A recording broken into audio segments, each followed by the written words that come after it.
Thanks, John. Thank you very much. And it's great to be back. And I've been enjoyed coming to Spokane for a while with KSPS during pledge time. And it's fun to drop by the campus here and share some ideas about travel with you. A lot of times when I give talks, as I have for the last 30 years, I'll talk about budget skills. You know, how do you pack light? How do you catch the train? What about a B&B or a youth hostel, this sort of thing. And when I look back on 30 years of teaching, you know, I wrote my first book in 1980. It was Europe Through the Back Door. It could have been called European Travel Cheap. And the whole thing was just how do you stretch your budget? And that was my thing. And then the next decade, the 90s, I was all about, I wrote a book called Europe 101, History and Art for Travelers. And it was all about appreciating art and culture and cuisine and the fine wine and all the beautiful things that you'll experience in Europe. And then in the last decade, my passion for teaching has been how do we broaden our perspectives through travel. I wrote this book, Europe as a Political Act. So I didn't have a big plan, but when you think about it, it was first Europe Through the Back Door, budget skills, then Europe 101, appreciate the history and the art, and then travel as a political act, how to broaden your perspective to bring home that souvenir of a world viewpoint. And you've probably all heard of Maslow's hierarchy of needs, you know, where first you cover your basic things, and then you get more self-fulfillment and altruism and so on. It's the same kind of evolution, I think. And I want to talk tonight about that ultimate sort of prize. How do we broaden our perspective through travel? And wherever you're traveling, this can be your challenge and your goal. The choice is yours. A year ago, today, I was in, well, not today, but a year ago for Christmas and New Year's, I was in El Salvador, Nicaragua, and Mexico City. Not because they're comfortable places to travel, but because I had an opportunity to go down there and just check out what's happening. And with the proper, or with the unique kind of perspective, that's a big joy, and I want to talk about that. I've spent a third of my adult life, 4 months a year for the last 30 years, living out of a 9 by 22 by 14 inch carry-on-the-airplane sized suitcase. And when I look back on it, it's been time and money very well spent. I wouldn't trade it for anything. I love the opportunity to go experience our world. Now, as a travel writer, my goal is to bring home the magic and help people, you know, inspire people and equip people so they can go over there and really have the most rewarding trip. And there's a lot of dimensions to travel that can be magic. You can gain an appreciation of nature. We've got wonderful nature here. The cool thing about Europe's nature, and my beat really is Europe, so a lot of my anecdotes come from Europe. The great thing about experiencing and enjoying nature in Europe is it's so accessible. I mean, these people look pretty rugged, but they rode the lift up for breakfast, all right? There's a revolving restaurant on top of the mountain. Now, my idea of a good day in Switzerland is to ride the lift up for breakfast, get to the top without any sweat, it's still early in the morning, and then spend 3 or 4 hours walking on a ridge like that, like tight-roping on a ridge. On one side, you got lakes stretching all the way to Germany. On the other side, you got the most incredible alpine panorama anywhere, the Eigermonken Jungfrau. And ahead of you, you hear the long, legato tones of an Alphorn announcing that the helicopter-stocked mountain hut is open, it's just around the corner, and the coffee schnapps is on, all right? See, that's a beautiful experience. And it, you know, in many, many ways when you travel, you just gain an appreciation for this beautiful world that we call home.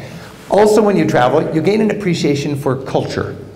Now, for 25 years, I was a tour guide, and I found that a lot of my tourists, my American tourists, were subconsciously anyways, offended by somebody who was enthusiastic about something they didn't know you could be enthusiastic about. It was like, are you telling me you're better than us?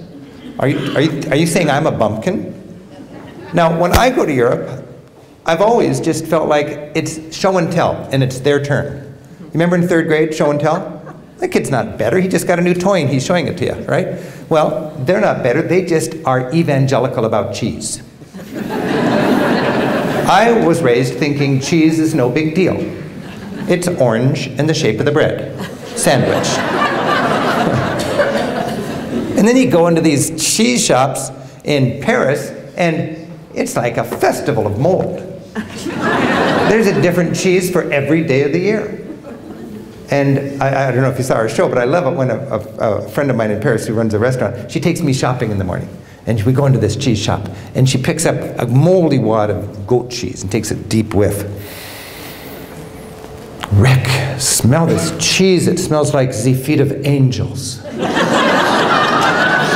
She thinks stinky cheese smells like the feet of angels. All right. Now, you can either be turned on by that, or you can go, well, to each his own, you know. But you go home and at least you realize some people are really into the art of cheese. That's a beautiful thing. A great thing about travel is it makes history real. I got a degree at the University of Washington in European history accidentally. I had gone to so much Europe, and I just loved to go to classes in school and learn about all this stuff. And I woke up in the dorm one morning, I remembered it. So I've got 7 classes under my belt for history, 3 more classes, and I'm a historian. Let's just finish it off, you know. But history for me was just fun, because we're part of it. It's a fascinating story. It makes things more meaningful. It explains things. So much of what's going on in our country today, a historian can go, well, yeah, that's what happens when this is there and that's that. I mean, look what happened over there and back then over there. It's very nice to be connected with the past so you understand the present and you can kind of see where we're going. And a good example of that history when you're in Europe, and this is something I remind my tourists when I'm a tour guide, it's happening today. It's all around us. We're lucky to be there. Open your eyes to it. I was in Berlin on the opening day of their new Reichstag building. Now this is the historic Parliament building. Think our Congress. Bombed out in World War II. Imagine the last days of World War II were fought on the rooftop of this thing with communists fighting Nazis. On the rooftop of their Capitol building. And then it was a bombed out hulk just left in no man's land on the Berlin Wall. And then finally the Cold War is over. Germany is united again. The capital goes from Bonn back to Berlin. They need a new Capitol building. What do? Well, they don't bulldoze the bombed out building in good European style. They renovate the building with historical roots. They incorporate a modern element into that, a beautiful glass dome.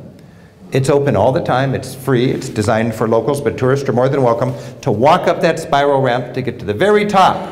And then it's powerful architectural symbolism, because this is designed so you can literally, the citizens are there to look over the shoulders of their legislators as they're working. The Germans have been really jerked around by their politicians a lot in the last century, and they've decided with this to make a strong statement that you guys are our employees. You're working for us. We're going to keep an eye on you, you see. Now, I was up there on top of that building on opening day surrounded by teary-eyed Germans. Anytime you're surrounded by teary-eyed Germans, something exceptional is going on. And it occurred to me, wow, this is the exciting day for all of these people. Many of those teary eyes old enough to remember when Berlin was bombed flat in the late 40s. Exciting day, symbolic with the opening of this building, the symbolic closing of an ugly chapter in the history of a great nation. No more division, no more communism, no more fascism, a new Capitol building, starting a new century, looking into a promising future. Wow, that was exciting. I get excited just talking about it. And I was surrounded by other Americans up there, and I looked around and not one of the Americans was touched by it. They were clueless. And it saddened me. I just thought, I'm living in a dumbed-down society. These people have been trained not to be engaged, not to be moved, not to be expecting a lot of themselves. And I just thought, you know, there's powerful forces in our society that would find it convenient, I believe, if we're all just dumbed down. Just mindless producer consumers. There's a war going on, just go shopping, it'll be okay. We'll make the decisions, you know. And I thought, no, anytime somebody tells me to just go shopping, red flags are going to go up. And I vowed then and there in my own little world as a travel writer to expect my readers, my viewers, my tourists to be engaged. To expect them to be smart. You make more money if you expect them to be dumb, especially in tourism. But I want them to be smart. And it just feels good to be engaged. All of us in our own realms cannot put up with dumbing down of our electorate, okay? I think that's really important. And when you travel, I think you can embrace that.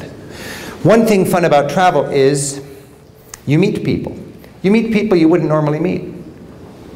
We live in pretty homogeneous worlds. Nothing wrong with it, but I mean, if you look around, we're all very, very much the same. And that's my world at home. When I'm in Europe for a couple of weeks, I meet more interesting people than I meet for the rest of the year at home. Different kind of people. Doesn't need to be earth-shaking experiences, but just different, stimulating encounters. If I'm making a TV show or guiding a tour or making a guidebook or on vacation, and I'm not connecting people to people, it's a flat experience, especially when I'm making my TV shows. If my TV shows are good, they're good to a great degree because I've got friends everywhere in Europe, and they'll help me out, and I've got real people, real voices. Not a lady in a dirndl sent there by the tourist board at the airport. Real people, okay? Now, when you're traveling, if you're accessible, you'll meet these people. Again, they don't need to be earth-shaking experiences. Sometimes just goofy stuff. This little kid was staring at me in Italy recently. Finally, his dad said, "Excuse my son, he stares at Americans." And I said, "Well, what's with that?" He said, "Well, last week we were at McDonald's having our hamburger, and my son, noticing the fluffy white bun, said, 'Dad, why do Americans have such soft bread?' And the dad told his son, 'Because, son, Americans have no teeth.'"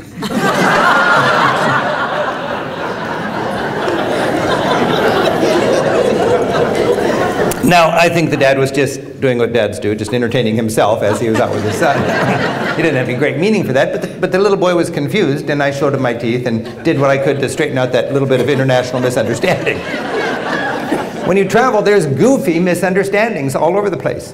I remember visiting my friends in Bulgaria during the Cold War, and they sat me down one night and they said, "Now, in America, if everything is private property, how can you go anywhere without trespassing?" They're very perplexed by this, you see. And it's just they're victims of their own propaganda, just like we are victims of our own propaganda. And when you travel, you're less easy to victimize. One of my favorite places to travel is Ireland. Because in Ireland, I get the sensation that I'm understanding a foreign language. It would be really nice. And in Ireland, I almost feel that way because people have this wonderful brogue.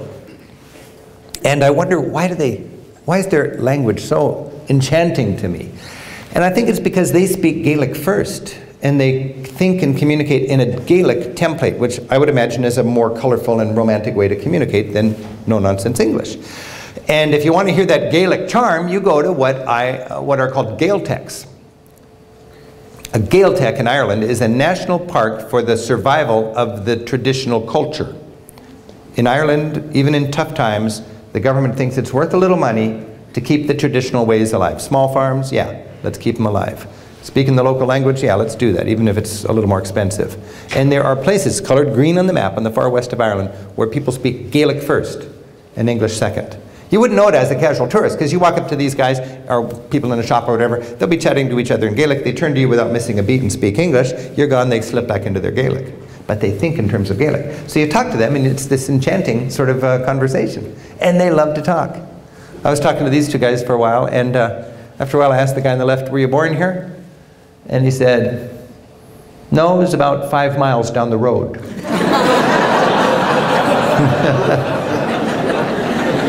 Later on I asked him, "Have you lived here all your life?"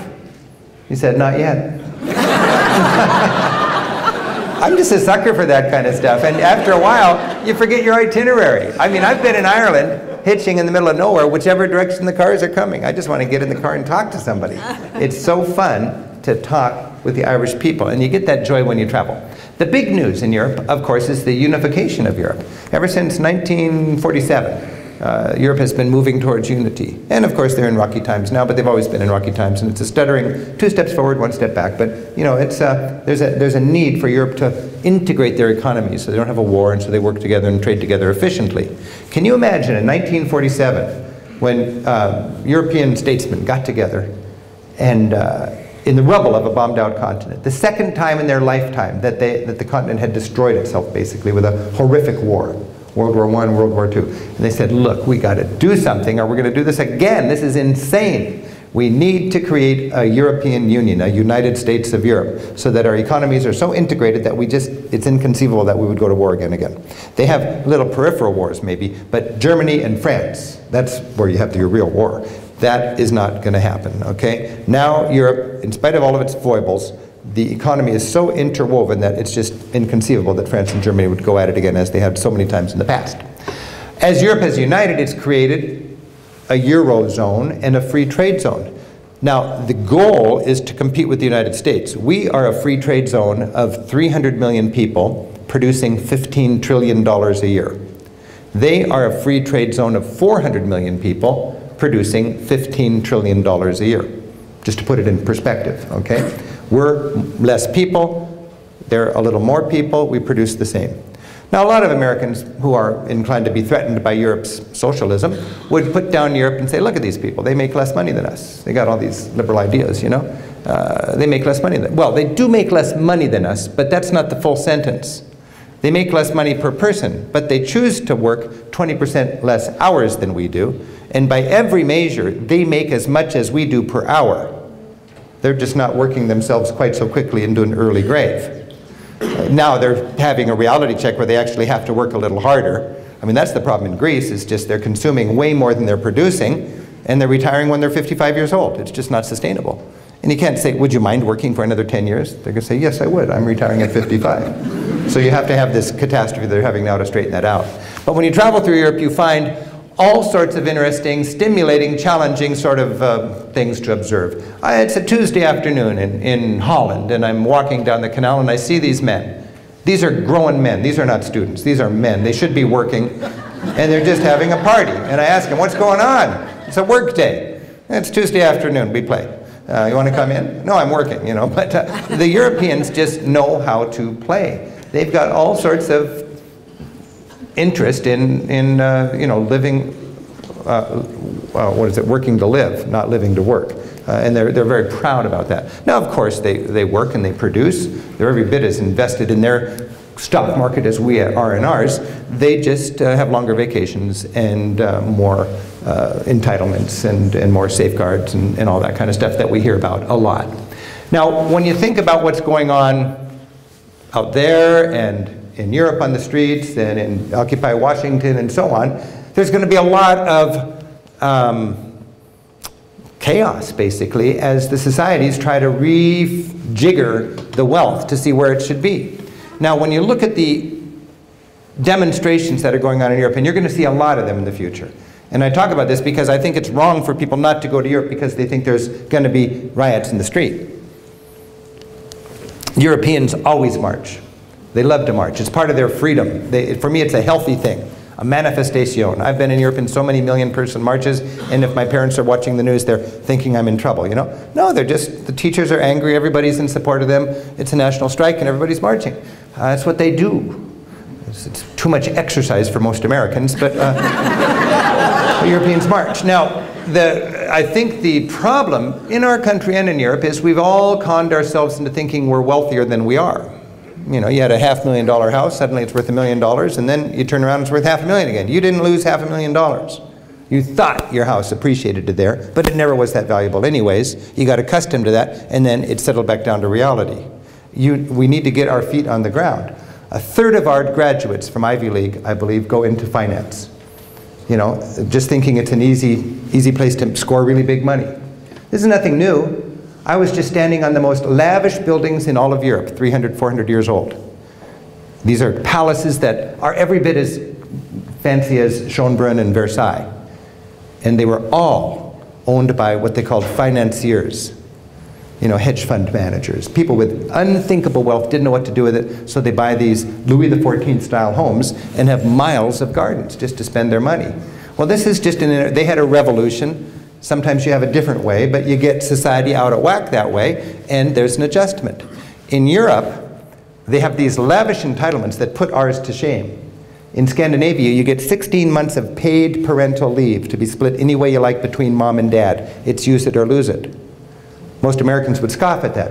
What are you talking about? You can't have a society where people get to stay home after they have a child. You know, we have family values, but you got to go right back to work. Now, I'm not saying one's right or wrong. In fact, I'm really glad I'm running my business here in the United States. It's a much better environment for an entrepreneur like me. But my friends in Europe would not want to work the way we work. They prefer to work the way they work. They have plenty of opportunity to work hard and get ahead, but it's moderated there, as you might imagine. Now, if you want to look at what's happening in Europe, is they have these lavish entitlements based on the old days when there was a very young society, a lot of people working, not many people living to retirement, and those who do retire with the great promise don't live very long. As long as that's the arrangement, you can sustain it forever. Suddenly you get really wealthy, you get really well educated, you get really smart, and you have smaller families. That's what happens when societies get wealthy and educated. Less kids. And then they live longer. They all retire and they live a long time after that. There's not enough kids working to keep the rich people comfortable, right? So what do? You got to tell these people who worked with the promise of a lavish retirement for 30 years, it's different now. We got to change the rules, and you got to work 10 more years. That's what happened in Greece last year. If your friend is 1 year older than you and they got in and then you got into the same job, you worked just as hard for 30 years, your friend's retired and you got to work 10 more years. That's enough to get you down there burning a Starbucks also. And that's what's going on in Europe. It's interesting. It's going to be a very tough thing because by the nature of democracy, people don't like a politician who tells them the truth. You know, you throw them out and you get a politician that tells you what you want to hear. You don't have to suffer. You don't have to re-figure it out. You can still rearrange the furniture and all consume more than you produce, you see. So it's a very interesting time and I love watching it. I was just in Europe. I was just in Greece. I was just in Athens. Everything's fine over there. Don't not go to Europe because they're in financial crisis and chaos. The sky is not falling. You wouldn't want to be a worker there who worked all your life for a retirement because you're not going to have one. But if you're a tourist going over there, have a nice lunch, and to see the museum and take a hike, it's better than ever as far as I'm concerned. The big news in Europe is the movement to the east. A few years ago, overnight, basically the whole Warsaw Pact joined the EU. Suddenly, 100 million new capitalists. The geographical center overnight shifts in Europe from Belgium to the Czech Republic. And in Eastern Europe, it's a festival of pent-up entrepreneurial spirit. It was bleak over there 20 years ago. I remember my early, this is Poland, I remember my early trips to Poland. It was so demoralizing and bleak that because they had this clueless command economy, ignoring the laws of supply and demand, people would take their windshield wipers in with them at night. Why? Because somebody forgot to order windshield wipers. Silly as that is, there weren't enough of them, and when that happens, what happens? Thieves get wind of it, they steal your wipers, and you got to buy them back for a fortune on the black market. That's what black markets are all about. Controlled, markets. Well, now the laws of supply and demand are there, and there's plenty of windshield wipers, and people leave them on their cars at night. It's exciting to travel around Eastern Europe and see the enthusiasm they have for their new won freedom and for capitalism. In a lot of ways, they're more capitalistic than their more jaded friends to the West. Also in Europe, you've got this, as Europe is uniting, you've got this interesting struggle with modernity and efficiency, and the whole idea when Europe is united is 300 million people have the same coins in their pocket. You can trade across borders, and you know what gas costs here and what gas costs there. It's quite efficient. It's quite nice, even though it's got problems. In fact, I should mention, this European Union, the whole idea is economic union is only as strong as its weakest link. And in Europe, there's a base sort of median economy, and if you're wealthier than that, you give more in than you take out. And if you're poorer than that, you get more than you put in. So you have net givers like Germany and France, and you have net receivers like Portugal, Ireland, and Greece. Now these net receivers were the poorest countries to join the EU, and they're getting all of the goodies, and their currency is locked into basically the German mark, the euro, and because of that, they can't devalue their society at large or in its entirety, so they're false affluence and it rots out, and that's what they're dealing with today. It's no coincidence that the three poorest countries that got the most from the European Union to bring them up to snuff, Ireland, Greece, and Portugal, are three of the countries that are in the worst shape today because they've had that false affluence and they just don't produce as much per capita as the Germans do. So there's this efficiency that they're struggling with. When you think about Europe, if you like Europe like me, what you like about it is the cultural variety. You drive from here to Seattle and it's a whole different language, And in Europe there's so much variety. And you'd think as it gets united and no borders and everybody's got the same money, you're going to lose that variety. And counterintuitively, the opposite is the case. Europe is getting more diverse as it unites. Why is that? Because there's three loyalties: region, country, and Europe. Ask somebody in Barcelona, where you're from. He could say Catalonia, he could say Spain, or he could say Europe, depending on their outlook. Ask a friend in Munich, where are you from? He could say, I'm from Bavaria, or I'm from Germany, or I'm from Europe. If you go to any city hall these days in Europe, you'll see three flags: the region, the country, and Europe. And I think it's pretty exciting to think that Europe is, the headlines in our lifetime has really been struggles between regions and nations, right? Basques bugging Paris, Brittany people bugging Paris, Catalonian people bugging Madrid, Scottish people and Irish people bugging London. Now, as Paris and London and Madrid realize that Europe is evolving and they're no longer going to be so important politically, the troublesome groups no longer bother anybody, because you cannot secede from Europe. Catalonian people want independence from Spain, but they don't want to secede from Europe. That doesn't make any sense at all. So as Brussels becomes the capital of Europe, these little groups find more support, and they don't threaten people so much. When you travel around, you'll find physical examples of that. You go to Scotland today, in Edinburgh, they got a brand new parliament building, which is the first time the Scottish people have had a parliament in Scotland since 1707. Why? London's not threatened. Doesn't need to be. You go to Barcelona, and after Mass on Sunday in front of the cathedral, you'll find people gathered in their big circle dance doing the sardana. They would all been arrested if they did that a generation ago under Franco. They're teaching their kids Catalan first and Spanish second. They can wave their country flag instead of their football flag, which is what they had to wave before. I asked my friend, okay, I talked to him in Catalan. I said, so you're in the region of Catalonia, right? No, it's not a region. That implies we're part of Spain. We are a nation without a state. That's the politically correct thing. They're not a region. They are a nation that didn't get a border. You see, they're quite strong about that. And when you go to a Subway sandwich shop in Madrid these days, you're very likely to find a menu with 4 languages on it. Because in Spain there's 4 languages. You got Catalonian, you got Basque, you got Galician, and you got Espanol. Here we have an ATM machine in Barcelona. And first button on the language things on the ATM machine is Catalan. Second would be Spanish, Espanol. Then Gallego, that's for the people of northwestern Spain. And then Basque, also in Spain. And then you've got German, French, English, and everybody else. Now, if you were to go to an ATM machine in Basque country, you'd find Euskara first, and you'd always find Catalan on that ATM machine. Not because Catalonians and Basque need to have Catalan to find what money to get. They could speak English or Spanish, but as a matter of solidarity with each other. The little underdog nations stick up for each other. That's why when I was in Northern Ireland, I found an inordinate amount of Basque and Catalonian tourists. Not many people go to Northern Ireland on vacation. Basque and Catalonians do, because they can relate to their fellow victims of the tyranny of the majority. It's a fascinating thing to check out. And while I was in Northern Ireland, I noticed in the flagpoles the Union Jack, and under the Union Jack was the flag of Israel. Now why would that be? It's because the Protestant settlers put there centuries ago by London to establish a foothold in Catholic Ireland for political purposes, could empathize with Irish settlers put in Palestinian country by Jerusalem to establish a Jewish foothold in Palestinian country. It's not a judgment. I mean, you know, they're innocent, these Protestants in Scotland. They're innocent today, you know, but their great-great-great-grandfathers kicked out Catholic people. And to this day, you got these pesky Catholics all around you grumbling about being so poor. You see? I mean, that's the interesting thing about settling.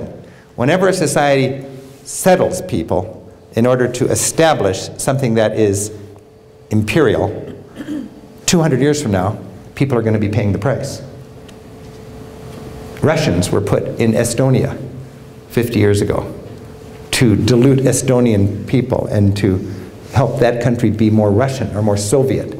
Today, a third of Estonia is Russian, and it's a big problem in that society, and it's no fun being Russian in Estonia. So these are fun little, at least fun to me, little aspects of culture that you pick up if you want to travel in a politically aware kind of way. This man's name is Armin Walsh. Armin is the Indiana Jones of Tyrolean archaeologists. He loves to dig up castles and turn them into museums. And he's from the Tyrol. Now when he wants money, and it's expensive to renovate all these castles, he doesn't go to Vienna, his national capital. He goes to the capital of Europe, Brussels. And he doesn't go up there and say, I got something really cool for Austria, because he'll go home empty-handed, because Brussels is not going to give you anything for Austrian castles, because that's a false border, ignoring ethnicities. Brussels is really into ethnic regions. So Armin goes to Brussels and smartly says, I'm doing something for the Tyrol. That's an ethnic region that includes Austria and Italy. We all think Tyrolia, Austria, yodeling and all that stuff, but the town of Tyrol, for which it's named, is actually in Italy, you see. And he gets his money from Brussels, and he renovates this in the name of Tyrolean culture.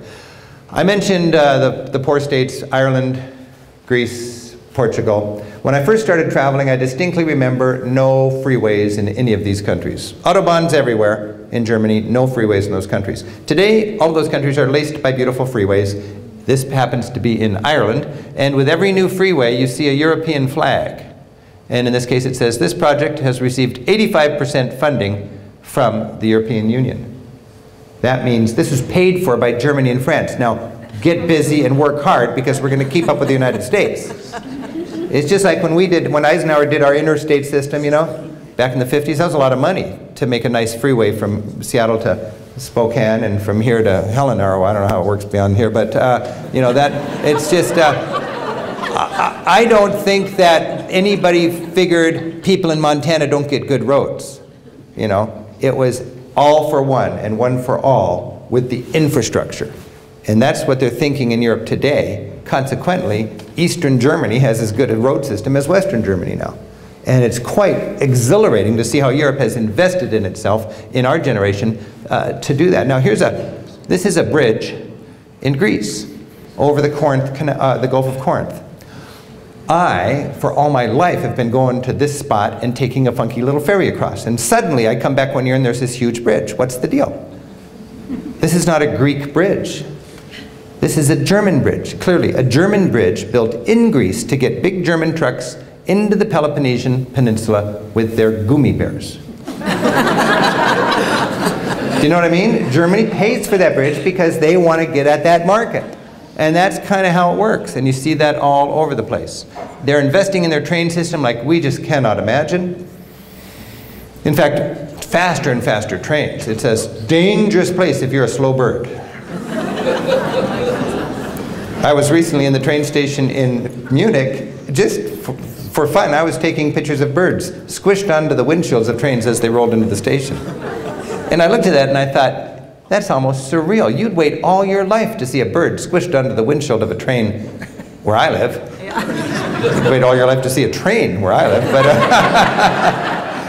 But those trains are fast in Europe. I mean, it's really, for me, one of the great delights of traveling around Europe is just getting on those super trains and going. I just love it. Now, you're going to see a lot of this in your travels. And, you know, I'm in the business of taking people to Europe. I took 12,000 people to Europe this year on 400 different tours. It's how I make my money.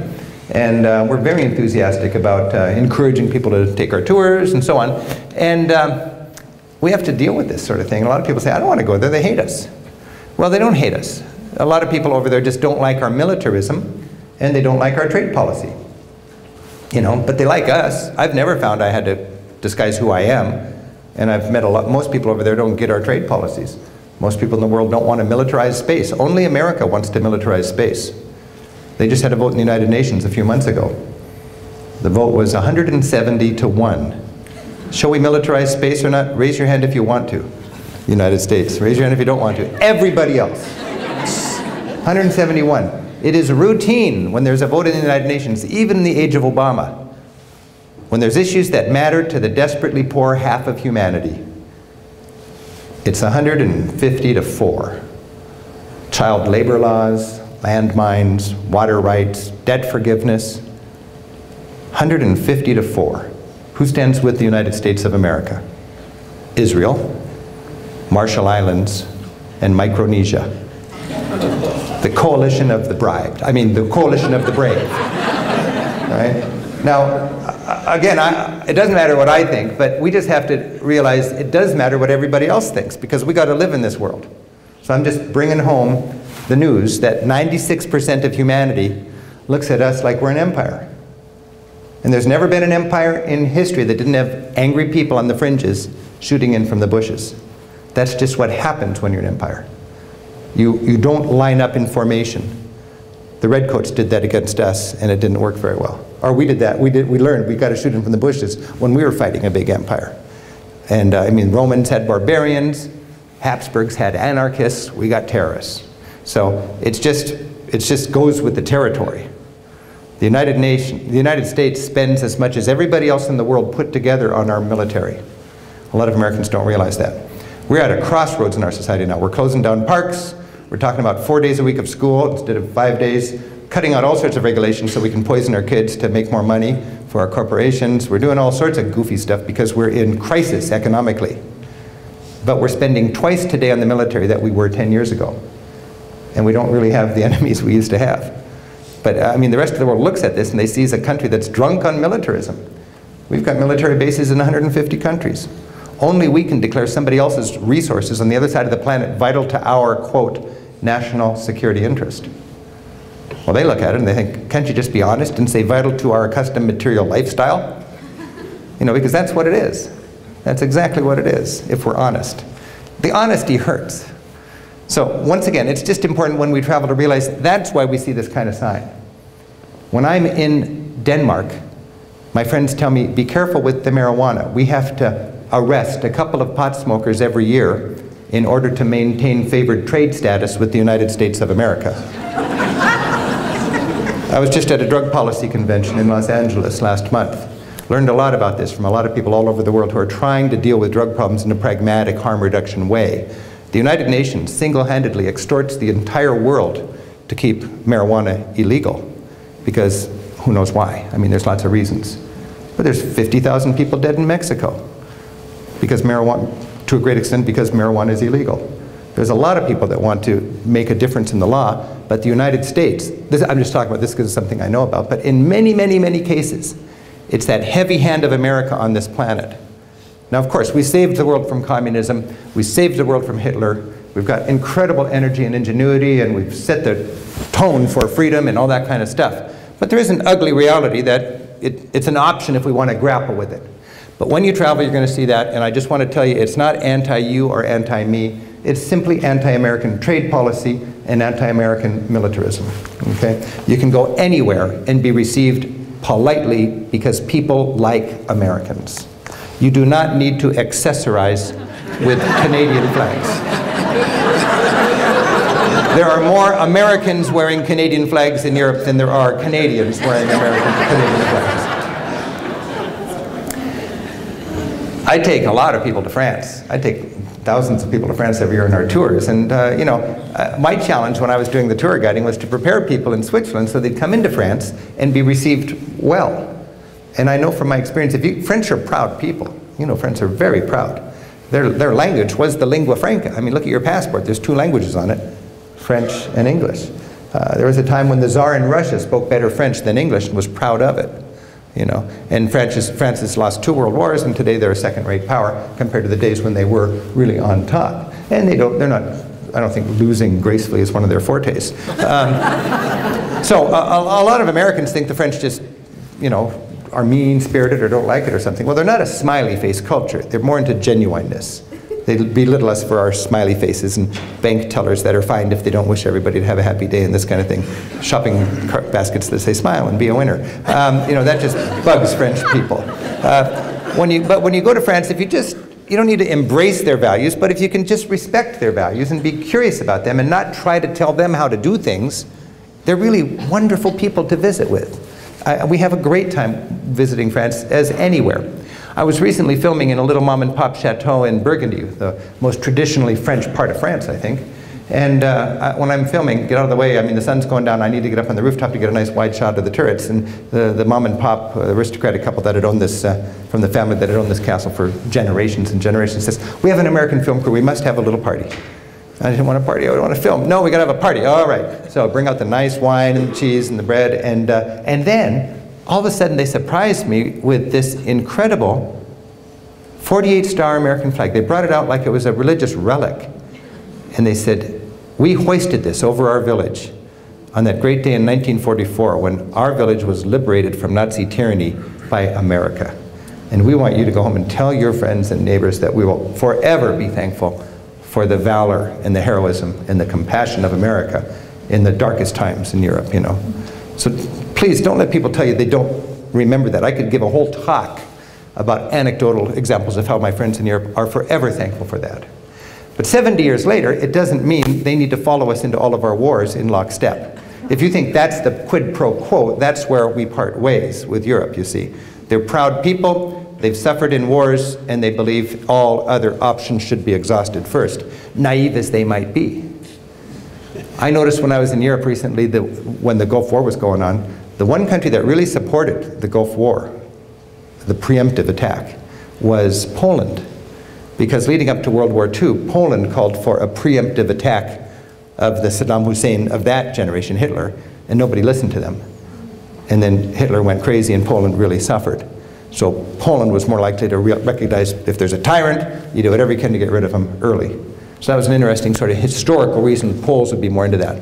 But when we travel, we have to deal with this sort of reality. When I travel, well, when we travel, we do have the specter of terrorism. And I've been at this for 30 years now, and there's always been terrorism. There always will be terrorism, and Americans are always going to be targeted. It's just, it's kind of silly to target, you know, the Dutch. If you're a terrorist, you target the big guy. And I don't want to belittle it, and I don't want to make light of it, but I do want to belittle and make light of otherwise well-educated and sophisticated Americans' ability to get a grip when it comes to understanding the risk. It's a minuscule risk, you know? I mean, I'm not talking about some major attack on our homeland. That's a serious issue that I'd be as conservative as anybody on. I'm talking about, are you safe to go to Turkey, or Israel, or Morocco, or Estonia, Portugal, Ireland? You know, some people would say no, because there's terrorism. I'd say yes, you're safe. Tomorrow, if an American is beheaded by a jihadist in Madrid, is it safe for you to go to Spain? The answer is yes. 12 million Americans go to Europe every year. None are hurt.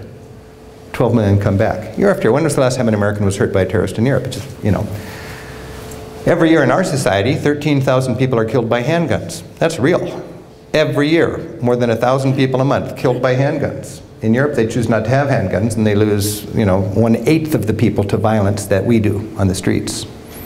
Europeans laugh out loud when they hear that Americans are staying home for safety reasons. If you care about your loved ones, you will take them to Europe tomorrow. This is how I sell tours. So, I mean, I just really believe that if you overreact to terrorism, you're playing into their hands. I mean, think of what a magnificent success 9/11 was from a terrorist point of view.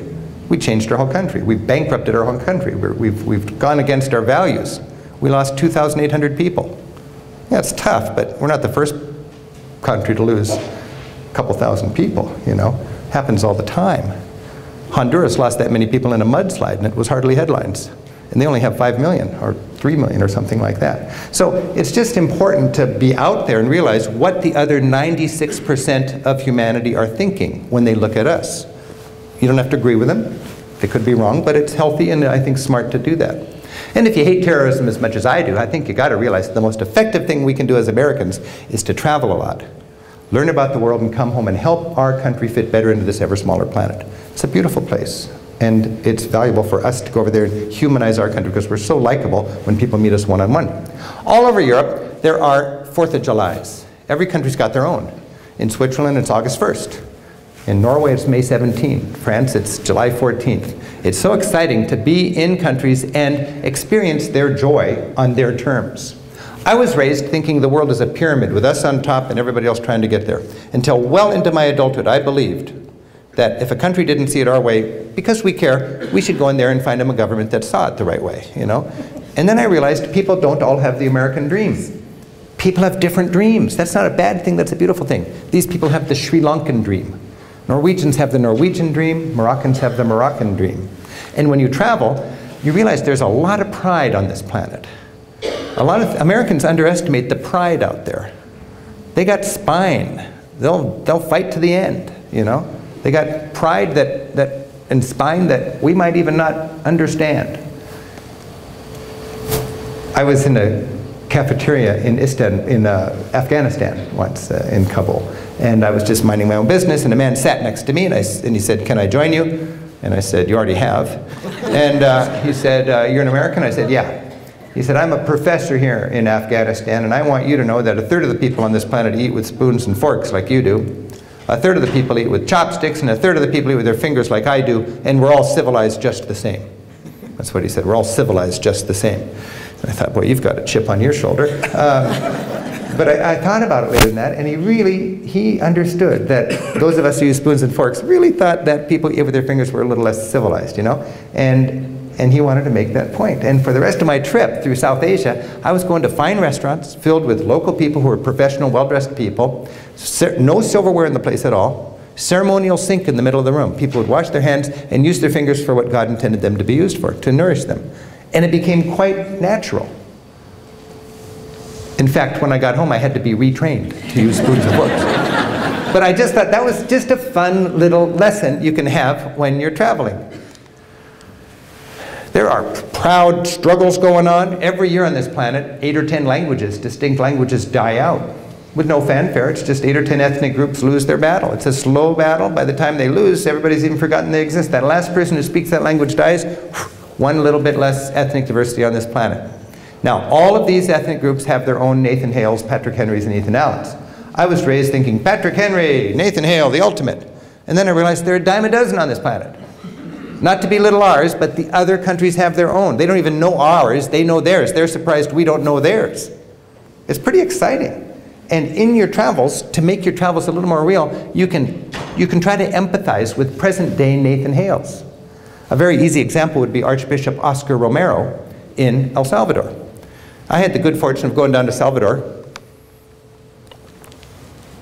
4 or 5 times since they had their civil war, checking it out and just learning from it and so on. And of course they had a horrible civil war, and it was this, you know, communist against capitalist kind of thing where you got the landless peasants wanting more rights, and you got big landowners saying, you know, just shut up and work on the plantation and we'll sell you canned goods from the United States. And it was a very bloody thing, a very difficult thing, a lot of propaganda, hard to know what end was up. I went down there and got to talk to all sorts of different parties, and it was quite a powerful experience.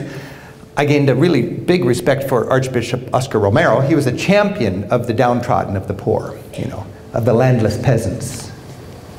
He said, I'll be likely killed, but I will rise again in my people.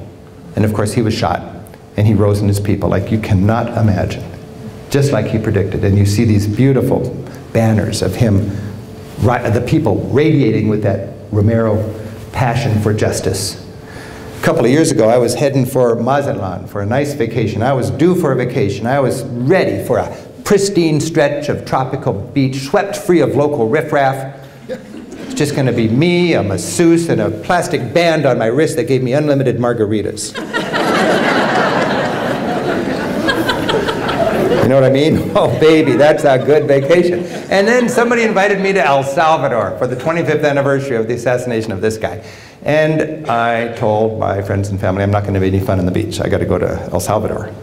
And I was there. And I was in a sweaty dorm bunk covered with bug bites, eating rice and beans one day and beans and rice the next, having the time of my life. I was so glad I was there. I was marching in the streets with tens of thousands of Salvadorans. We stopped by this monument in the capital city of El Salvador. And I thought, this looks a lot like a monument we all know and love. It's a perfect knockoff of our Vietnam Memorial, with just as many names chipped into the black granite. And then it occurred to me, whoa, each one of those names is a person who died fighting me. We killed them. Maybe they were communists and they had to be killed, but the United States killed them, pretty clearly. Now, again, I'm not, either way, it doesn't matter what's right or wrong here. The reality is, you got 50,000 families that have lost a loved one, and they blame America. That's the reality. Think of the cultural baggage we have in our country. When we grew up, it was the Depression, clean your plate.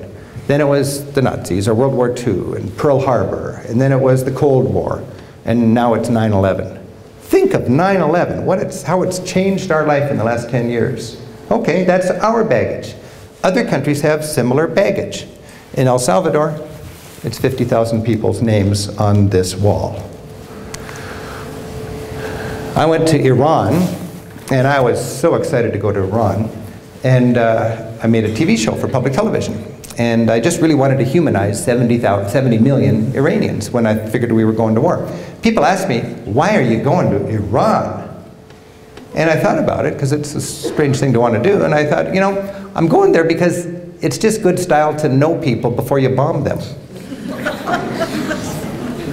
You know, societies are inclined to dehumanize their enemies, aren't they? So when you kill them, nobody even cares. Do you remember a while ago there was a wedding party in the desert outside of Pakistan or something, and there was a tall guy, and we thought he might have been Osama bin Laden. So the drone just killed everybody in the wedding party. The bride, the groom, grandma and grandpa, all the kids, all the friends, and the tall guy. And then later on they found out it wasn't Osama bin Laden. Well, that's too bad, he shouldn't be so tall. You know, we didn't even give it a second thought. And then you remember the cute blonde girl who was kidnapped in Aruba?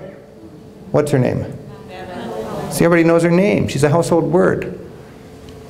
I'm not against her. I'm just wondering, why does our compassion stop there with somebody who looks like us and who's as rich as us? She's not more precious than the unnamed girl that got killed in the desert because she went to that wedding and the guy was tall. She's not more precious.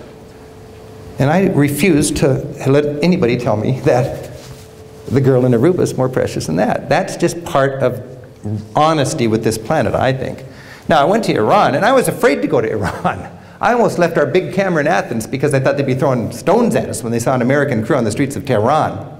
Thank goodness I, for some reason, had the nerve to bring our big, expensive, fancy camera, because we've never been received so warmly on the streets of anywhere that we filmed as when we were in Iran doing our work.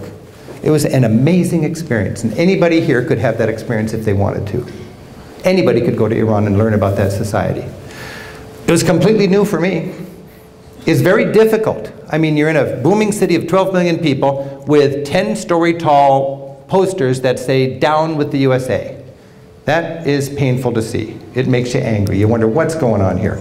A flag made out of dropping bombs and skulls.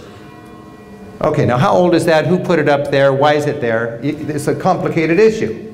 Do they really think that? Death to America. I was in a traffic jam down here under that flag, and it was just silent. We were just sitting in the car. Suddenly my driver just bursts out. He says, "Death to traffic." Death to traffic? I thought it was death to America. What about that big sign? He said, "Well, right now it's death to traffic." And I asked him, "Well, why do you say that?" And he said, "Well, in Iran, when something's frustrating to us and it's out of our control, we say death to that." And I thought about it, and I thought about all my friends in America that freak out every time Ahmadinejad says death to America. You know, that's the whole rallying cry. They say death to America, we'll kill him. And I wondered, why do they say that? Well, first of all, he speaks Farsi, and he translates pretty crudely. And he's saying, "Damn America." That's what he's saying, quite obviously. Then I thought, have I ever thought, damn somebody? And I thought, well, to be honest, yeah, I have thought, damn those teenagers on occasion. Now, do I really want them to die and burn in hell for an eternity? No, it's just after midnight. Turn down the music. Damn those teenagers, you know? Death to traffic. Death to election fraud. Death to the Shah. Death to America. Death to Khomeini. That's what they say. That's how they talk. And we Americans we insult ourselves by making a bumper stick out of it and freak out about it. We let ourselves do that. We know we're being stupid and naive and simple-minded, but we let ourselves do it because it makes it easier for us to do the things we do, I guess. When you travel, you have to deal with the complexity of the world in a beautiful way. And Iran's a great place to travel. It's a complicated place. It's a place with terrible baggage. We were talking about 9/11 baggage. They lost a couple 100,000 people fighting a guy named Saddam Hussein, who was funded by the United States when he invaded their country. They had carnage on their border with Iraq that was like Germany and France in World War I. Now, maybe we don't believe that we really paid Saddam to invade. Doesn't really matter. They believe it, and they've got 200,000 widows. I mean, that's the baggage. That's who's putting Ahmadinejad in power, is people like this woman, who every week for 20 years has sat on the tomb of her son or her husband or her dad and cried and probably cursed America. It's a powerful scene to go to a cemetery, and in every town in Iran there's a vast martyrs cemetery. It's called a martyrs cemetery, filled with people who they think were killed by America via Saddam Hussein. So that's complicated, and they don't just get over that easy. You know, she's probably not a very sophisticated political mind, and she's had to live with all sorts of very clever propaganda to demonize you and me. What's the solution? I think the solution is to try to better understand them, to realize where they're coming from. They grew up with the Shah on the throne.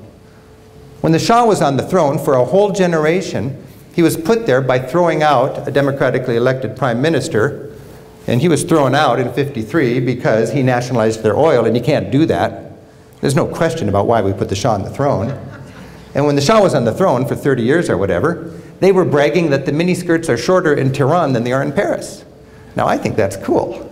But if you are a salt-of-the-earth Iranian mother, you're disgusted by this demon on the throne who America put there so they could get our oil. You know, they're not dumb. They can put all those, they can connect the dots there. I was on the street in Iran and just doing my work. A woman came across the street. She said, are you an American journalist? I said, yeah. She did this on my chest, you know, and she said, I want you to go home and tell the truth. We're strong, we're united, and we just don't want our little girls to be raised like Britney Spears. First thing I thought is, we've got something in common here, you know? She was worried that if we changed their government, regime change, put in somebody that we can work with, you know, we can do that without giving it a second thought. American values will come in, and her little girl will become a boy toy, a drug addict, and a crass materialist. Of course, she's a victim of propaganda, but it's not an unreasonable fear if you lived there and saw what was coming in from the West. You can't imagine Iran's attitude to the West because of their 2,000 years of history with the West. I was there in their museum trying to film, and I got to the National Museum, which had all the treasures, I thought, for Persepolis and Xerxes and Cyrus and all that incredible stuff. And it's nothing but a few broken vases. And I was traumatized. I got a TV show to make. Where's your good stuff? I talked to the curator. This is, you call this a museum? He said, if you want to see our treasures, you got to go to Europe, because all of our treasures are in Europe. Now, an American might say, get over it, but you can't get over that. You know, your Liberty Bell is in Moscow. What are you going to do? Go to Moscow and do your Yankee Doodle. You know, it just doesn't work. So it's a complicated thing, and it's fun to get in there and learn about it. And it occurred to me, why would a guy that seems so nutty as Ahmadinejad be in power? And because he's so bombastic, there's a good chance we're going to have a war with them. How can he be voted into power? Who supports him? Well, he's supported by a vast country, 70 million people, and a majority of them are not big city sophisticates. They're small town, less educated fundamentalists, motivated by exactly the same things their counterparts are here in the United States. They're good people motivated by fear and love. Good people motivated by fear and love. And they don't understand us, and they're victimized by propaganda. We can go there and we can learn about it. Or we can be less easy to manipulate here, and if they say Iran assassinated the ambassador by hiring some thug in Mexico to do it, you can kind of go, well, wait a minute, is it that simple? Remember what happened a couple months ago? We just embrace that. Oh yeah, let's go to get them, you know, but it's always more complicated, or it may be more complicated, and we owe it to ourselves to get to know these people. It was so fun to go there. I would highly recommend it. Anybody can go there. We have an economic embargo on them, so you're not supposed to spend money there and stuff, but you can take a tour, and you can go there on vacation. Easy, perfectly legal. In fact, the Lonely Planet Guidebook to Iran sells quite well, not among Americans, but everybody else who goes there.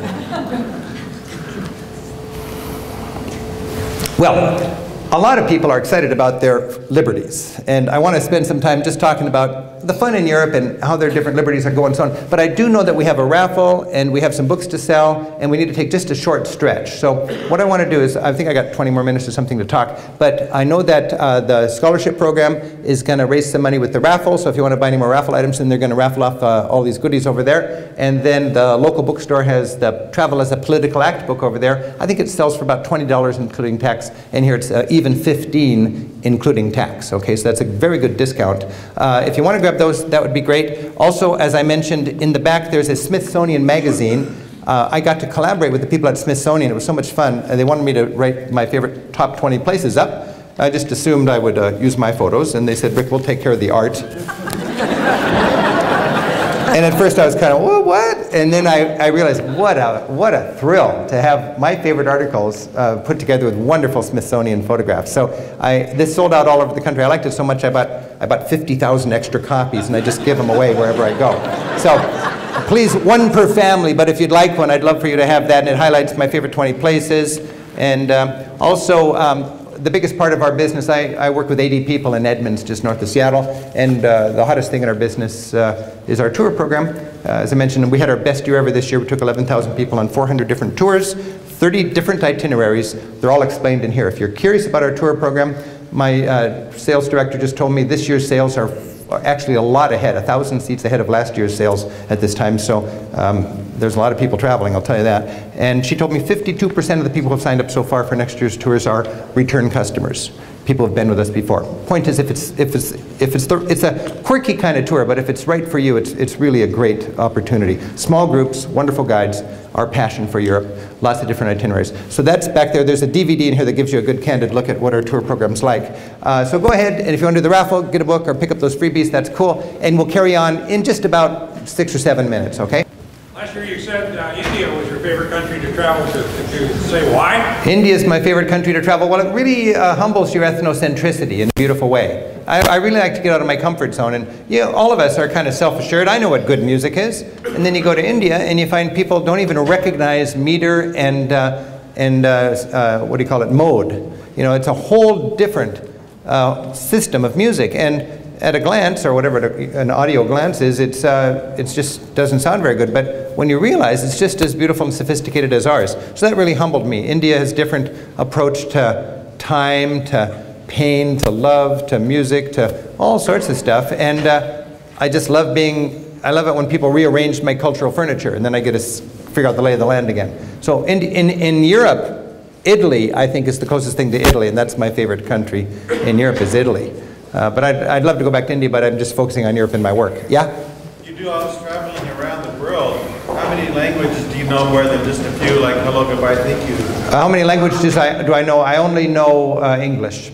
That's why Ireland was so nice, as I mentioned, because I had the sensation of understanding a foreign language. It's nothing to brag about, but it does substantiate my teaching when I say that, you know, you don't need to be a linguist to travel. I've been able to make my TV shows, write my guidebooks, lead my tours, and have vacations all over Europe, regardless of where they speak English. And counterintuitively, the biggest language barrier you'll find is in the countries that have the most people speaking it, like Spain and Italy would have a bigger language barrier than Estonia or Hungary. Because if you're Estonian, there's only 1 million people on this planet that can talk to you, unless you speak another language. And if you're going to speak another language, if you're young and with it today, you're going to choose English. That's the language that gets you some distance. But if you're Italian or Spanish and you speak Italian or Spanish and that's it, you got a reasonable world to function in. That's my theory anyways. But I speak only English. Yes?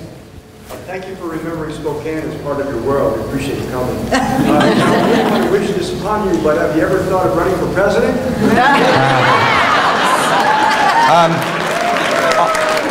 All I want to do politically is legalize marijuana in this state, okay?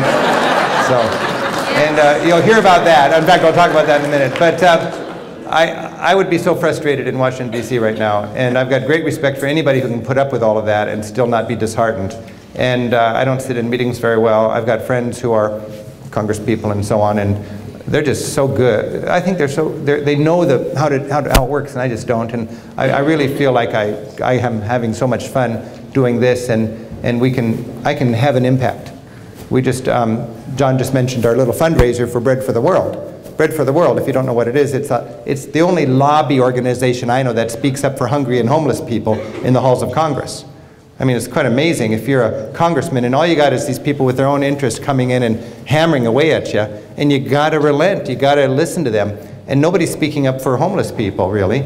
And Bread for the World does, and they do it very effectively. And right now, we're trying to balance the the budget, I believe, to a certain degree on the backs of desperately poor people. And I want a fiscal responsibility and all that, but we don't need to make desperate people even more desperate. There's enough money in this country to have a certain threshold of decency when it comes to people who are frankly losers in the whole capitalism game, you know. Doesn't mean you got to be wretched like Charles Dickens' Tale of Two Cities or something like that. So, but just with our little initiative, just in the last 2 days, we've raised $50,000 to empower, basically to hire a couple of lobbyists to help teach Congress the fallout of their decisions on hungry people. So I can do a lot just through the fun of my own business, and I'm happy to do that. And this book is a fun way to talk. I get to talk to a bunch of neat people like you about these ideas that are really important to me. I mean, this is a real thrill to be able to come here and share all this. Yeah? In the Smithsonian book, there's a page about small ship cruising. Have you done any small ship cruising in the European rivers? I've never done any small ship cruising, and I would like to someday. I grew up in the San Juans, basically. I love boats. I have gotten into cruising, though, in the last year. We've got, one of my best-selling guidebooks is called The Rick Steves Guide to Mediterranean Cruise Ports. And it's a very fast-growing segment of the basic mainstream tourism industry in Europe. You got these huge cruise ships with 3,000 or 4,000 people on them all over the place. And I just decided I want to take some of the information I've already written, because all that information exists, retool it for the needs of cruisers, and cobble it together in a book that takes you from Barcelona to Istanbul. I just spent 20 days doing 2 cruises that whole stretch.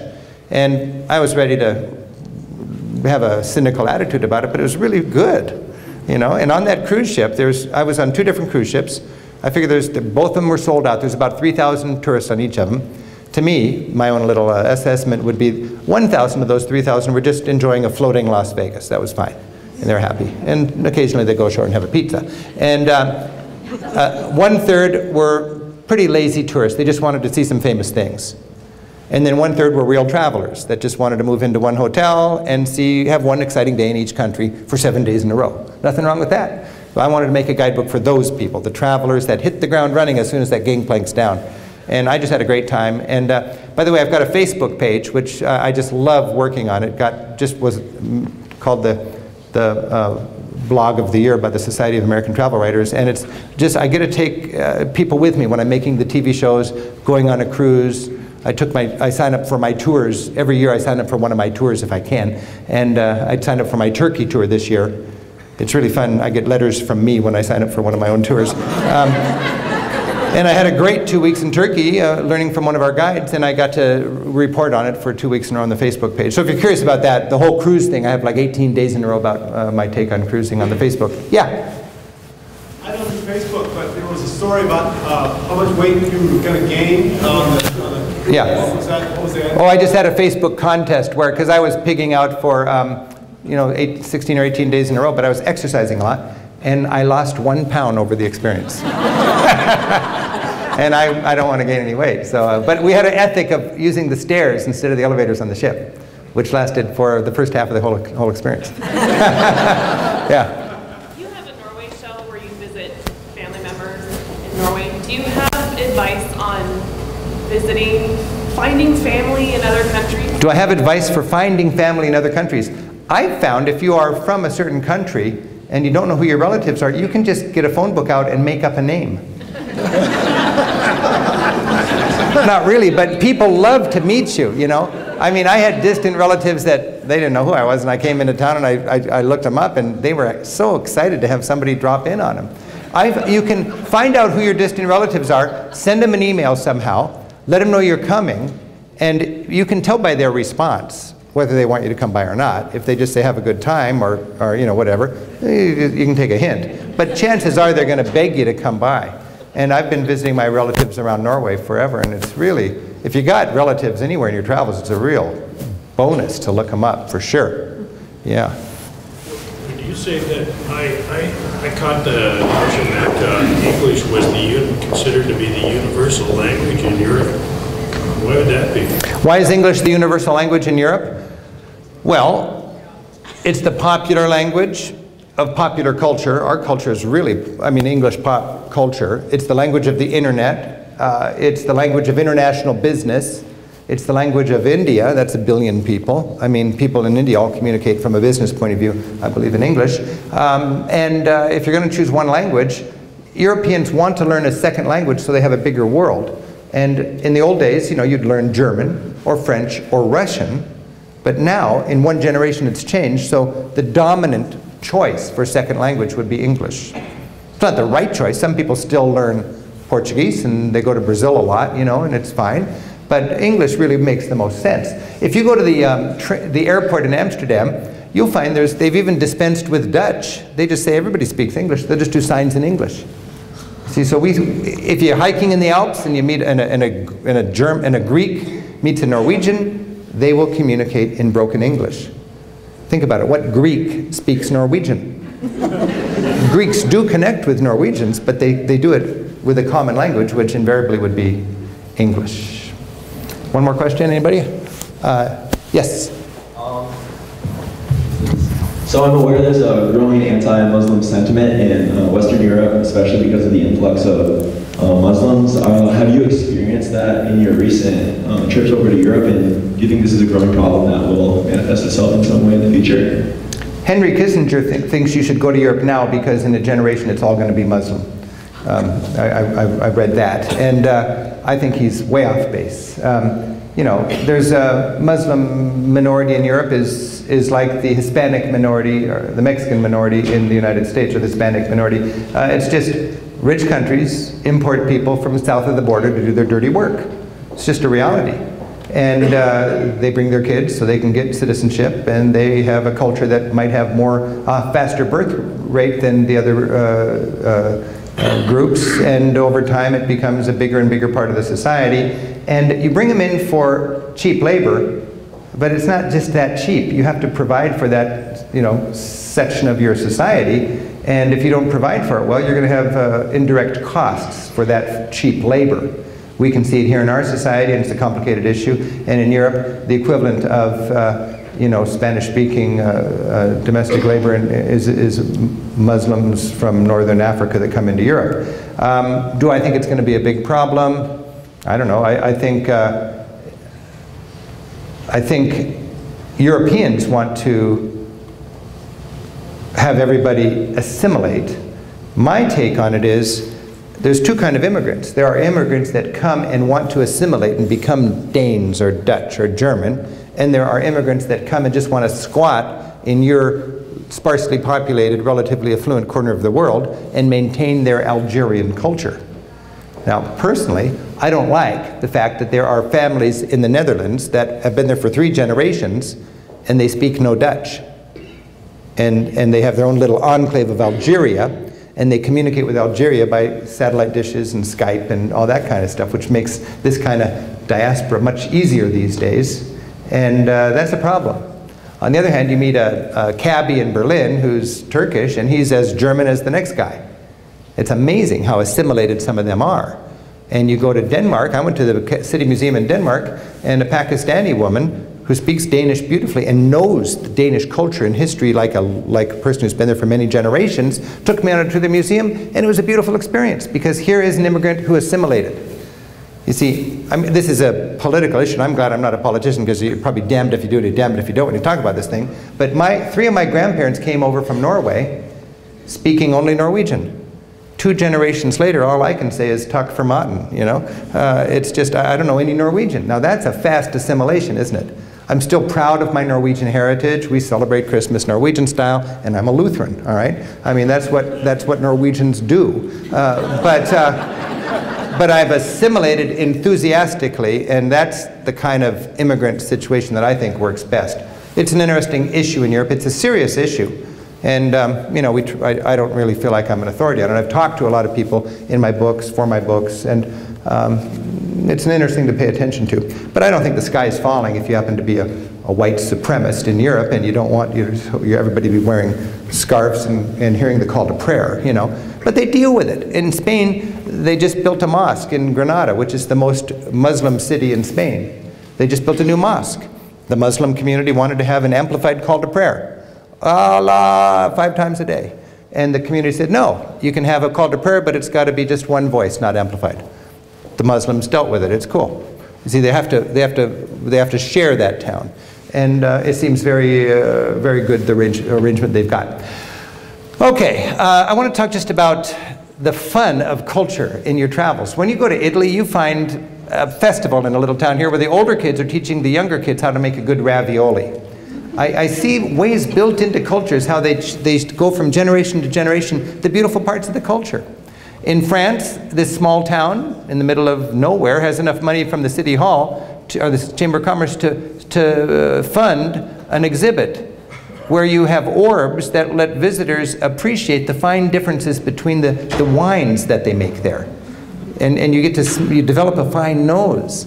And that's a life skill worth having in that part of the world. Europeans like to spend too much money for their loaf of bread in order to buy it from the person who baked it. You see, that's just an ethic of theirs. We might think, oh, that's so inefficient. Let's just go to Costco and we'll have a big freezer in our garage and we only need to go twice a month. And it's cheaper. You know, well, that may turn us on, but that's a horrible thought to Europe because they have a different kind of what we would call family values. You know, the fabric of their community. It involves going out and talking to people and patronizing small businesses and so on. Europeans really appreciate their fine wine. There's no question about that. And they also know where to fill it up really cheap. I just love these gas filling stations in Italy. It's the cheapest liquid money can buy is wine when you're in Italy. I'm very interested how in the United States we're so intent on legislating morality. I've always found this really interesting. A good example is prostitution. I've never met anybody who would say prostitution is a good thing, but prostitution just is. I don't care what kind of laws you have, I don't care what your religion is, there's always going to be lonely men who will pay for sex. And there will be women who will sell it. It's just the way it is. Now, you can make it illegal and you can just say no, or you can have a European approach to it, which would be pragmatic harm reduction. It's going to happen. How can we educate people and minimize the cost to our society? It's not saying prostitution's good, it's just pragmatic.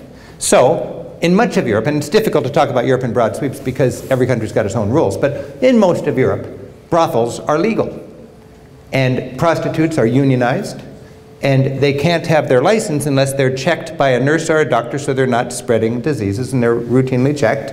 And the notion is they run a small business there, it's all together in an area that's zoned for that, and when a prostitute has a dangerous customer and she pushes her emergency button, a pimp does not come to her rescue, but a policeman does. That's just, it doesn't work quite that easy, but that's the ideal and that's what they're shooting for. Whereas in the United States, we'd treat it probably quite a bit differently. One way, any way you cut it, it's a great tourist attraction. I was in a Starbucks in Zurich in Switzerland a little while ago, went downstairs to the toilet, and I stepped into the room and blue lights. Blue lights, this is strange. And then I remembered, oh yeah, blue lights. I cannot see my veins. I couldn't shoot up if I wanted to. Very clever thing. If you've got a toilet in your business accessible from the general public and you don't want junkies in there shooting up at all hours, put in blue lights and they'll go somewhere else. For years I've taken my groups around Europe and we go to places like Frankfurt or Switzerland and you see all these junkies, these wasted, scary looking needle addicts. They're just miserable looking people. And a lot of my tourists will say, these darn liberal Europeans, they got so many drug addicts. Well, it's not quite that simple. They've got no more than us. I mean, it's about the same, but theirs are still alive and out of jail. Ours die and are in jail or kept up quiet. We lost 18,000 people to heroin overdoses last year in our country, 18,000. Europe lost 8,000. It's a horrible problem on both sides of the Atlantic. In Europe, they deal with it in a pragmatic harm reduction kind of way. Across the street from that coffee shop, I saw a machine bolted to the railing over the river that used to sell cigarettes. Now it sells government-subsidized syringes, almost free. And in Switzerland, it's just a slam dunk. You got needle addicts, they're going to be sharing needles, their lives are a mess. Do you want them all to have AIDS, HIV? No, you give them syringes, you know. That's a European approach. Of course, the moralistic American approach was, no, that would be condoning it, you see. Now, again, I'm just reporting here, but it's interesting that Europeans are dealing with the same problems we are with a different sort of approach. And they prefer their approach. Now, down the street from this place, in a little side street, where it's not so public, there's a government-subsidized heroin maintenance clinic. It's called Cafe Fix. All right? And this is where heroin addicts get their addictions administered. You got nurses, you got counselors, you got job counseling, you got a club, you got a community, you got help to get these people back on their feet. And they don't have the terror of where am I going to top up my addiction. And don't have to buy it from people on the streets who might forget to cut it and then they die. You see? This is hard stuff. This is at least worth talking about. And Europeans talk about it. And we don't talk about it quite as much. So I just think it's very interesting as a traveler to be tuned into this stuff as well as the Botticellis and the Beefeaters and the gondoliers. It sort of confounds the people from the tourist board when I come in with my public television crew and they say, do you want to, we'll take you to the resort. And I say, no, take me to Cafe Fix, you see. But I just want to kind of experience that in my travels. When you go to much of Europe, you'll find marijuana is about as exciting as a can of beer, you know. It's been 25 years since they arrested a pot smoker in the Netherlands. And 25 years later, they're glad they got it this way. Use has not gone up. A lot of Americans really worry that there's a whole reservoir of people that would love to ruin their lives smoking pot if only it was legal. Hello. Anybody who wants to smoke pot does. They just have to do it as criminals. This is what they found out in Europe, is that use does not go up when you change the laws. There would be a spike of curious people and then it would settle back down. In Portugal, it's been 10 years since they legalized the consumption of all drugs, hard and soft. Drugs are legal for consumers. And 10 years later, even the people who were opposed to that realized this is smart. Use did not go up.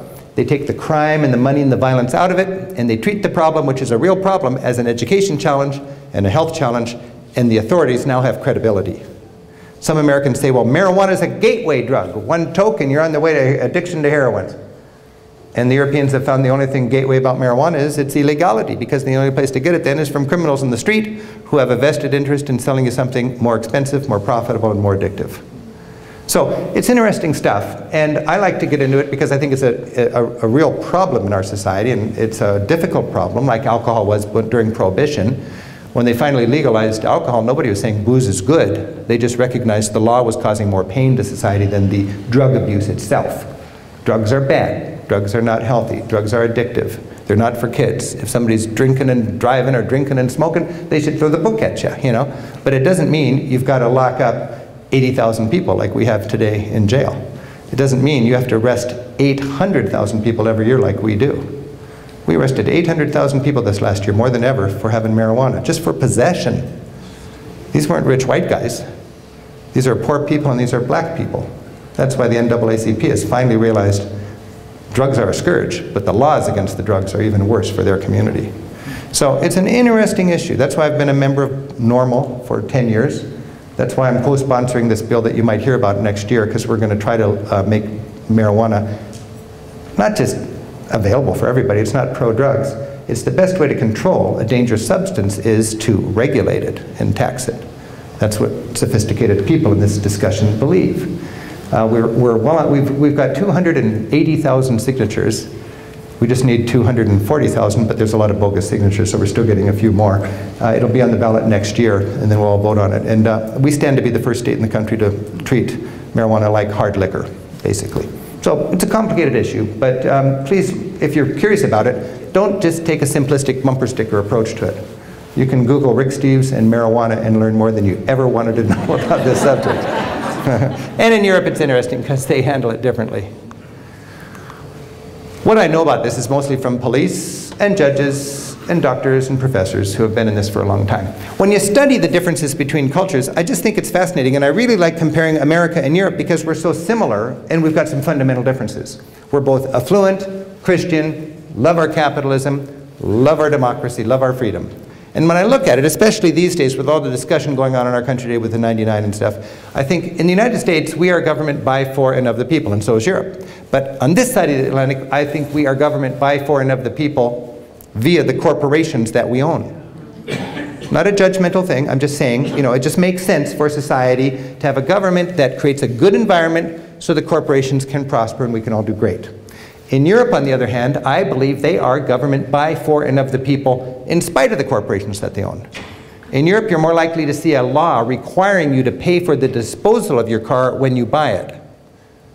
Not because it's good for business, because it's not good for business. Because it's good for sustainability, because it's honest accounting.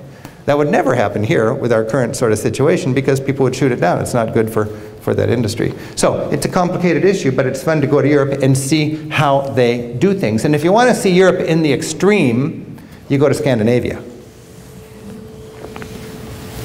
And when you see things in the extreme, it's easier to understand the differences. Scandinavia is the least church-going, the most affluent, the highest educated, and the most satisfied countries in Europe. They, by every measure, are the most content people in the world. All right? So you can say they're all crazy, but they're happy being crazy. Now, when you go to Scandinavia, you notice the main building right in the center of town is not a big church, but it is a city hall. Reminding me their religion, and they don't go to church, their religion is humanism. They really care about how they organize their society. And you'd have a big building like this, the City Hall in Oslo, with a nave, so people can gather, with a pulpit, a lectern rather than a pulpit, and with glorious mosaic images on the wall, celebrating not Bible stories, but celebrating heroic individuals who contributed mightily to their society. It's humanism, almost as a religion. It's fascinating. And it's fun to talk to Scandinavia. It's fun to talk to people all over Europe and find out what makes them tick. I've got a lot of sounding boards. Ollie's a friend of mine who's a school teacher in the Swiss Alps, high in a conservative little village where everybody speaks this, has the same last name. It's a very, very remote part of Switzerland. And I get to talk to Ollie and his family. And a little while ago I asked Ollie, how can you Swiss people so docilely pay such high taxes? And without missing a beat, he just said, well, what's it worth to live in a country where there's no hunger, no homelessness, and where everybody, regardless of the wealth of their parents, has access to quality health care and education? It was just matter of fact. He wasn't any crusader. He's not considered a liberal at all in his village. He's quite crusty and conservative. But that's just the sort of the starting point in an affluent society that wants to have that kind of level of decency. There's enough money to cut some slack to the people who are not doing well and still have that Darwinian survival of the fittest thing going on that makes us all work really hard. It's fascinating to talk to Europeans, and you realize that we Americans are really compassionate, loving people. But one thing we're not great at is dealing with the gap between rich and poor. We are awkward with this, and I think part of it's because of our Cold War heritage. We just cannot see things in terms of class warfare. It's not allowed. It's just not allowed. And when you go to the rest of the world, you find out there's a huge gap between rich and poor. There's a gap in our country between rich and poor, and which is quite astounding. It's a third world style gap in our country, whether we want to admit it or not. And then the gap between the wealthy world and the have-nots is growing pretty dramatically. When you do travel, you've got it reaching into your window. Ever since I've been a kid, I've had poor people reaching in my window, and it's pretty apparent to me half of humanity is trying to live on $2 a day. It's clear to me because I've been out there. The average lot in life for women on this planet is to spend many hours a day walking for water. They don't get a manicure and a pedicure. They don't get to go to a doctor and complain about selection of doctors. Twice a month they get a doctor visiting their village and they take it, you know. And it's a difficult world out there. And when you travel and when you think about it, you realize even if you're motivated only by greed, if you know what's good for you, you don't want to be filthy rich in a desperately poor world. It's just not a nice place to raise your kids. You see it when you travel. You see it in Central America. In Central America, any middle-class neighborhood has to pool its money to hire an armed guard to stand on the corner and keep the angry poor kids away so your kids can get outside. It's coming our way. It's coming our way in a hurry. I was just driving from, I think it was Dallas, out to Plano in Texas. Past 10 miles of fortified front yards. Literally chicken wire retrofitted over the front yards so those kids could get outside and get some fresh air and not be endangered by all the poor kids. You know, that's just a reality. And we don't have to have that. You know, Europe doesn't have that because they tax people a little bit. I mean, it's just a price you pay for that kind of a world from a European point of view. And I just don't like the specter of raising your kids behind designer fortifications, which is the norm in most of the world. And when I've traveled, I've really realized these little girls are just as precious as my little girl. It's such a beautiful thing to realize. It's not painful, it's a celebration. This world is filled with joy. It's filled with potential. It's filled with deserving children. We're so quick to say, what about the children, you know? Well, what about the children? My girl's got $5,000 for straight teeth and money left over for whitener. And I noticed every kid in her class has the wherewithal to scrape together 5,000 bucks for straight teeth and money left over for whitener. And that's right. I work hard, we have a winning system, my girl gets straight teeth, that's no problem. But that doesn't neglect the fact that for the average little girl on this planet, they just wish they had a mom at home to feed them because she's out walking for water. And for the cost of 2 sets of braces, you could drill a well in that little town and the mom could stay home and love their kids. That's not a guilt trip, that's an opportunity, if you ask me. And if you're really interested in national security, I would challenge you to think about soft power as well as hard power. Because for 10,000 bucks, you could drill a well in a town, all the moms could stay home, and instead of walking across the county every morning, they could walk across the street. And then when they pumped that water, and drinking water came out of it, they'd think, God bless America. That's what they'd think. And that's pretty powerful stuff. Or you could take 100 of them, villages, and take that money and put one soldier in Afghanistan for 1 year. $1 million, you see. It's just a choice we make. Now, of course, the wells are going to do more for our national security and our well-being, and not to mention help a lot of beautiful people, than one soldier in Afghanistan. But it's not going to happen, because nobody here makes money when you drill a well there for 10,000 bucks. And somebody here makes lots of money when you spend $1 million to keep a soldier in Afghanistan. I think that's the ugly truth. And that's what we just won't talk about as we deal with our budget crisis. We are confronted with some pretty complex and unprecedented challenges in our day and age. We've got the reality of angry Islam. We've got climate change. We've got the gap between rich and poor. And we've got a lot of hope. There's a lot of opportunity. And it's exciting when we think about how we're going to deal with this. When I think about how we're going to deal with it, it's shaped by our worldview. And our worldview is shaped by a whole grab bag of different influences. Everybody here's got a different worldview because we have a different life experience. A big part of my worldview, obviously, is a lot of travel.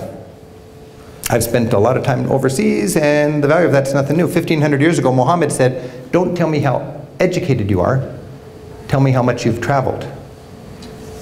Thomas Jefferson traveled, and he wrote that travel makes a person wiser, if less happy. Mark Twain traveled, and he wrote that travel is fatal to prejudice, bigotry, and narrow-mindedness. And I've traveled a lot, and I'll tell you, it is such a joy to be able to celebrate rather than fear the diversity on this planet. Let me just finish with a little trip to Turkey here. I was, as a tour guide, taking a group to the east of Turkey, and my group was curious about the whirling dervishes, so I wanted to find them a dervish so they could see him whirl. And I found a guy who was a dervish, and I said, can my group watch you pray? And he said, I'm not a photo op. You can watch me pray, but you've got to understand what I'm doing. I said, that's cool. So, and I'll just paraphrase here to simplify it. But, so we gathered with him as the sun was setting, went up onto his rooftop. He was all dressed up like a dervish. And he said, I'm a follower of Mevlana. He's sort of the prophet of love in my religion, kind of like St. Francis is in yours. Easy to get your brain around St. Francis, easy to get your brain around Mevlana. 5 times a day I meditate on the teachings of Mevlana. I dress up like my monk's outfit. I plant 1 foot in my hometown, my family, my community. The other foot goes around acknowledging the beautiful variety on this planet of God's great creation. All the variety. One hand goes up and accepts the love of our Maker, our Creator, our God. The other hand goes down like the spout of a tea kettle, showering God's love on His creation. The beautiful variety, my home, my family, my community. And 5 times a day he whirls and he gets himself into a meditative trance. And we were there witnessing that. His head tilted over, his robe billowed out. I looked at him, lost in that thought, being a conduit between God's love and His world. And I looked at the eyes and the faces of my tourists, taking that in. And all of a sudden, this guy was no longer so freaky and scary.